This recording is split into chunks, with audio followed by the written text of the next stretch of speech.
adik-adik, salam jumpa lagi dalam pelajaran sekolah sahabat kita pada hari ini. Dan kita bersyukur kepada Tuhan untuk berkat-berkatnya.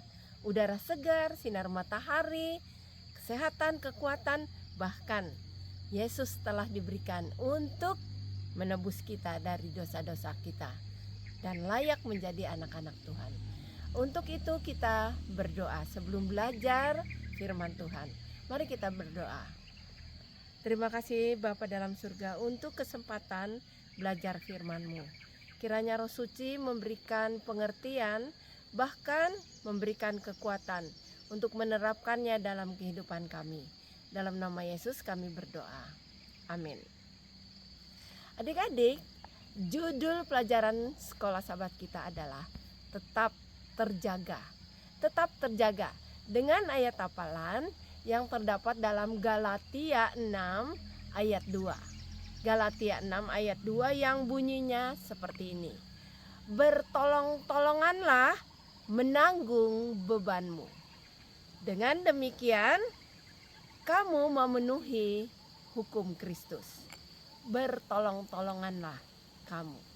Nah, pada malam itu murid-murid Yesus dan Yesus sedang dalam perjalanan menuju ke sebuah taman yang disebut Taman Zaitun atau Taman Getsemani.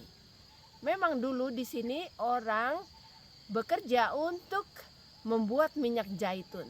Tapi pada saat ini taman itu tidak ada apa-apa lagi yang dikerjakan, hanya pohon-pohon zaitun yang sudah tua. Kesanalah mereka pergi.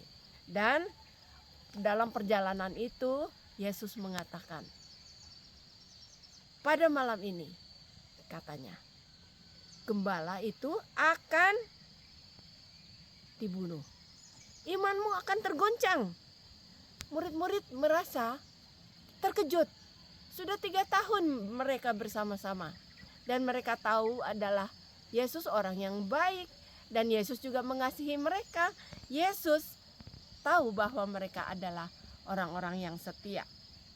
Jadi Yesus mengatakan,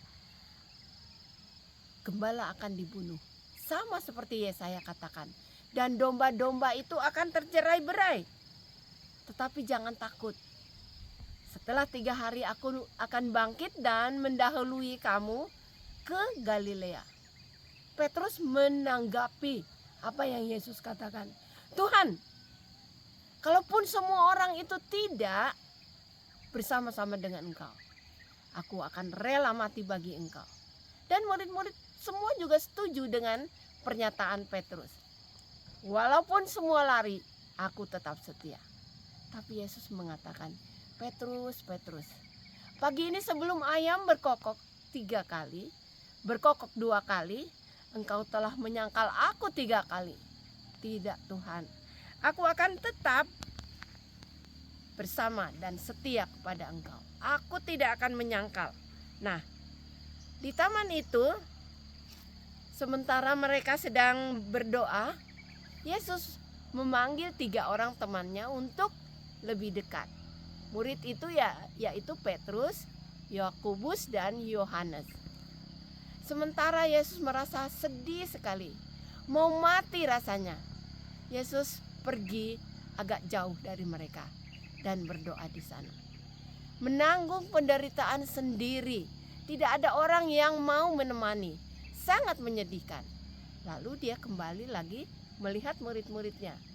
Petrus, Yakobus, Yohanes, berdoalah bersama dengan aku 1 jam saja. Tetapi mereka tetap tertidur. Yesus pergi untuk kedua kalinya. Bahkan ketiga kalinya. Yesus datang melihat mereka tetap tertidur. Mau mati rasanya. Keringat bercucuran dengan bercampur dengan darah. Tetapi tidak ada yang menemani. Yesus merasa sedih. Kenapa? Karena dia seakan-akan terpisah dari Bapanya yang di surga. Nah adik-adik, Adam dan Hawa di Taman Eden melanggar hukum Tuhan. Dan semua harus mati. Tetapi Yesus merasa sangat iba. Rencana keselamatan sudah ada sebelum Adam dan Hawa dijadikan. Hanya Yesus yang dapat menebus dosa-dosa manusia. Dan itulah yang dia sedang lakukan sekarang. Untuk satu orang yang berdosa, semua menderita. Tetapi untuk satu pengorbanan yang Yesus lakukan, semua orang yang percaya dapat pengampunan. Karena pengampunan hanya oleh darah, tertumpahnya darah, yaitu darah Yesus. Nah, Kristus sekali lagi mengorbankan diri untuk menanggung dosa-dosa kita. Dan dosa-dosa inilah yang membuat dia seakan-akan terpisah dari Bapanya yang di surga.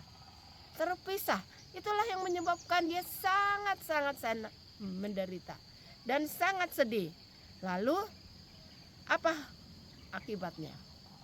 Iblis mengetahui bahwa kalau saja dia memberikan penderitaan yang berat bagi Yesus, Yesus akan menolak pengorbanan bagi dirinya. Tapi Yesus berdoa, Tuhan, jadilah kehendak-Mu.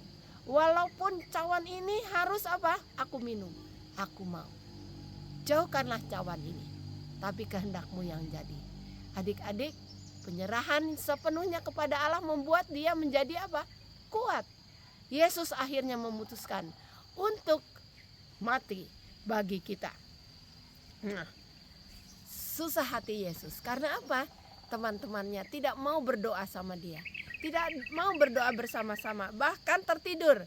Dan Yesus tersungkur dalam keadaan yang penuh penderitaan dan lemah. Lalu Yesus merenungkan segala kesusahan ini. Tapi adik-adik, Bapa di surga mengutus malaikat menguatkan Yesus untuk dia dapat menjalani detik-detik yang sangat menentukan kehidupan manusia. Malaikat itu menghiburnya, memberikan jaminan bahwa Bapanya yang di surga tetap melindungi. Adik-adik, Yesus akhirnya memutuskan untuk mati di Golgota agar kita boleh selamat. Mudah-mudahan kita mengerti pengorbanannya dan kita mau menurut firman-Nya sehingga keselamatan boleh menjadi bahagian kita. Tetap terjaga, tetaplah berdoa. Walaupun tubuh ini lemah, roh dapat menguatkan kita. Kita berdoa untuk mengakhirinya. Terima kasih Bapa dalam surga untuk pengorbanan Yesus. Tolonglah kami untuk tetap berjaga di dalam menghadapi pencobaan, agar kami beroleh kekuatan yang daripada Tuhan. Terima kasih Tuhan, firman Tuhan pada saat ini. Kiranya Roh Suci menuntun hidup kami. Dalam nama Yesus kami berdoa. Amin. Adik-adik sampai sini. Sampai jumpa lagi ya.